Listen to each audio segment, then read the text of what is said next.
Good morning everyone. কাল ছিল শিবরাত্রির ব্রত, তো ব্রাশ টাশ করে চলে গিয়েছিলাম স্নানে। এখানে এসে আমি একটু রেডি হতে বসেছিলাম। একটা একটা করে লাগিয়েছিলাম lip balm, moisturiser, sunscreen, foundation, স্টোভ ক্রিম। আর এখানে স্টোভ ক্রিমটা আমি যখন ইউজ করছিলাম, তোমরা বুঝতে পারছো কিনা জানি না, এটাতে খুব একটা পিঙ্কিশ টাইপের গ্লো ছিল। আর দেন আমি ইউজ করে নিয়েছিলাম ফাউন্ডেশন, ব্লেন্ড।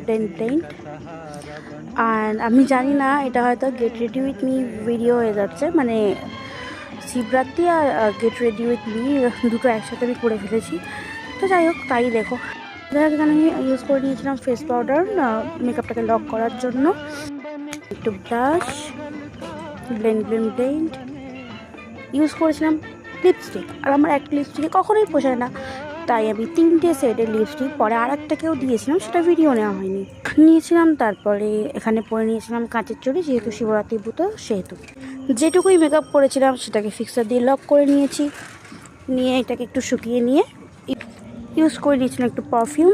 এখানে আমি দুধের ঘটির মধ্যে তারপর একটু দুধ ঢেলে নিয়েছিলাম, ঘরের ঠাকুরকে একটু দুধ দিয়ে ফুল দিয়ে ঠাকুরকে জল ঢেলে চলে গিয়েছিলাম শিবঘাটে।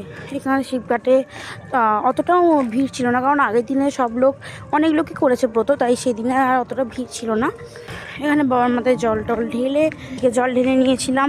ধূপ মোমবাতি দেখানোর পর ঠাকুরের টিপ নিয়ে একটু ফটো তুলে চলে এসেছিলাম বাড়ি। এখানে মা একটু ফল দিয়েছিল, জন্য ফল, মিষ্টি, দই। সন্ধ্যের দিকে আমি একটু পড়তে বসেছিলাম। দেন রাতের ডিনারটা কমপ্লিট করে চলে গিয়েছিলাম শুতে।